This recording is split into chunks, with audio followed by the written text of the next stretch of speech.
इंद्रावली उपवास प्रार्थना अटाक कर शैतान शक्ति प्रभु लोक को अटाक कर शैतान शक्ति जीशु को नाम शुणी थर हो जाउची और जीशु को नाम से भयभीत हो जाउची प्रत्येक शरीर में लगी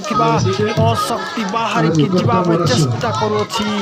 समस्त हस्त बढ़ाई प्रार्थना शैतान दूर को पलाई जीव मोर अभिषिक्त दास दासी मैंने समस्ते एकत्रित होगा पुओ झील मान निमंते भाई भौणी मान निमंते समस्त आम प्रार्थना करवा जपरी ए ठार लगी शैतान शक्ति बाहर की जपरी पलाई जीव से समस्त निमंते आम प्रार्थना करवा यही समय समस्ते आंटू माड़ा प्रभु सहित प्रभु